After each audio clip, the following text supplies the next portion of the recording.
Good morning mga boss! Tayong mga Pilipino ay mataas ang pagpapahalaga sa ating mga kaibigan at sa ating pamilya. We do have close family ties, kaya gustong-gusto rin natin na magkakasama o hindi kaya magkakalapit lang tayo. Ngayong araw ay makikilala natin si Lola Elding na kung saan ang kanyang mga kaibigan ay nandiyan para sa kanya palagi, pati na rin ang kanyang pamilya.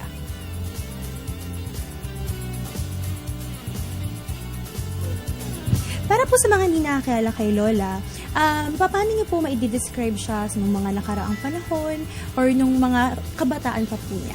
Ang kwento nila, mayroon daw silang butika doon, pero si Lola is iisang parang anak, tapos nag-remarry yung kanyang father. Tapos siya ng music. Oo, sa Bachelor of Science Music. Tapos siya nagpiano sa simbahan, nagpiano tapos sa choir ng simbahan. Kaya close siya kahit noong bata pa siya, malapit na siya sa mga religious, sa mga pare.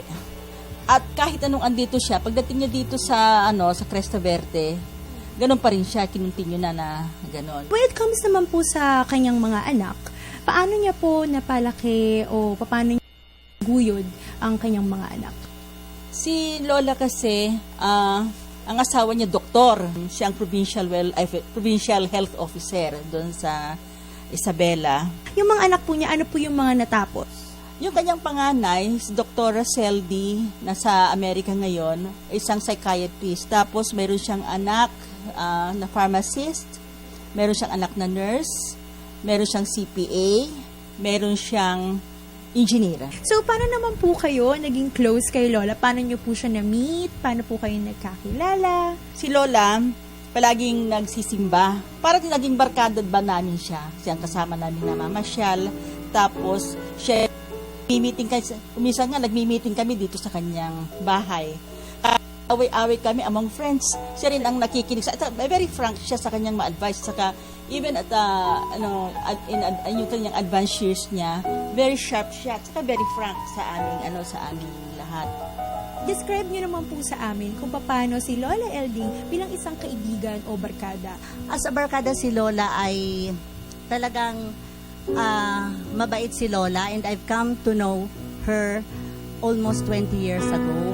And pagkatapos ng talagang na yon yung kinaugalian namin na pupunta kami dito sa bahay niya, dito kami mag-coffee. And dahil sa sobrang masaya si Lola na kasama, tumatagal kami hanggang lunch, and minsan we ended up hanggang 4 in the afternoon. So halos buong araw kami dito. Ito pong celebration niya na ito, itong kanyang birthday, paano po nila na i-celebrate? Or paano po sila nagsama-sama?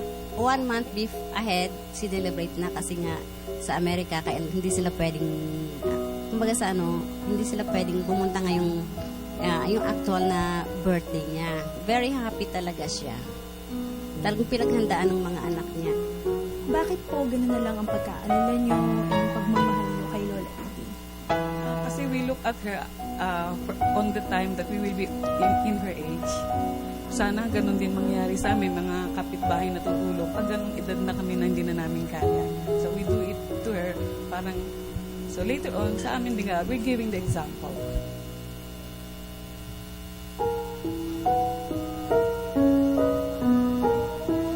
Paano niyo na-describe si Lola in one word? Paano siya? Generous. Very loving person. Si Lola ay isang religyosa. She is full of wisdom because of her age, kaya naniniwala naman talaga kami sa kanyang mga sinasabi, sa kanyang mga pangaral sa amin. Simula noon hanggang ngayon ay nananatili sa ating mga pagiging mapagmahal sa ating mga magulang. Kaya naman hindi natin sila dinadala sa mga bahay ampunan at nananatili sila nakasama natin parati. Si Lola Elding ay isang magandang halimbawa ng isang mabuting ina, hindi lang sa kanyang pamilya, pati na rin sa kanilang komunidad. Leilyn Caragay para sa Cultural Review.